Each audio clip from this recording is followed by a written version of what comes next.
धनु राशि वालों के लिए, बृहस्पति प्रधान राशि वालों के लिए ये जो बृहस्पति का परिवर्तन है कैसा रहेगा। आपकी राशि के दृष्टिकोण से बृहस्पति का ये जो परिवर्तन है, मैं कहूँगा करीब करीब 60-65% तो कम से कम अच्छा दिखाई देता ही है, बढ़िया दिखाई देता है, अच्छा दिखाई देता है, जो आपकी राशि के दृष्टिकोण से सुख को देने के योग बना सकता है, लाभ को और सब चीज़ों करने के लिए थोड़ा 50% से ऊपर ही अच्छा दिखाई दे रहा है। 50% से ऊपर कोई भी चीज़ अच्छी है, पॉजिटिव डायरेक्शन में है तो अच्छा ही है, बहुत अच्छे से आप दिखाई दे सकता है। लेकिन साथ साथ क्या होता है ना कि जो स्थिति है वो ऐसी चलती है बराबर, कुछ ना कुछ कहीं ना अच्छा कहीं खराब। तो आपकी राशि के दृष्टिकोण से ऐसा योग बन रहा है धनु राशि वालों कि ये विशेष तौर पर दुस्वाभाविक राशि है तो बृहस्पति की राशि, लेकिन दुस्वाभाविक राशि, और बृहस्पति अपनी राशि पर जो प्रभाव डाल रहा था वहां से निकलकर आगे चला गया। लेकिन इस मूवमेंट में बृहस्पति ने कहीं ना कहीं फाइनेंस की स्थिति को ठीक करने के लिए एक अच्छी अपॉर्चुनिटी देने का रास्ता बनाया। कहीं ना कहीं आपके प्रभाव से कहीं लोग जो ईर्ष्या में फंस रहे थे, कई बार क्या होता है कि हमारा प्रभाव बहुत बढ़िया हो रहा था लेकिन काम नहीं हो रहा होता,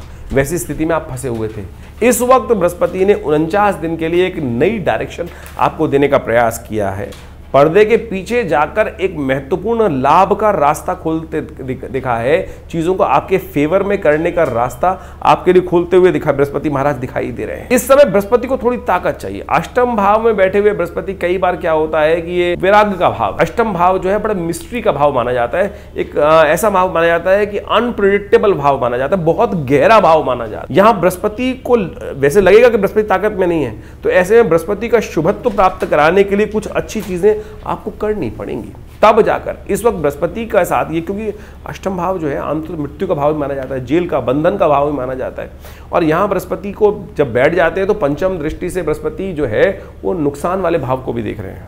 12वें भाव को देख रहे हैं,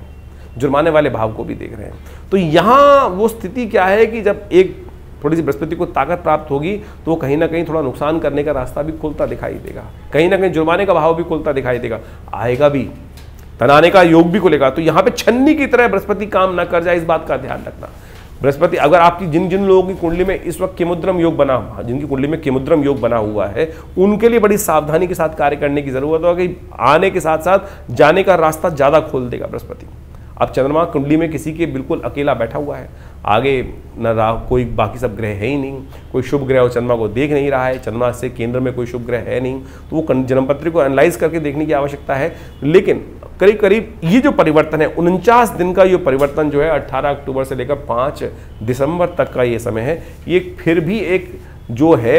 आपके लिए 50-60% चीज़ें अच्छी करने के योग अवश्य बनाता दिखाई दे रहा है।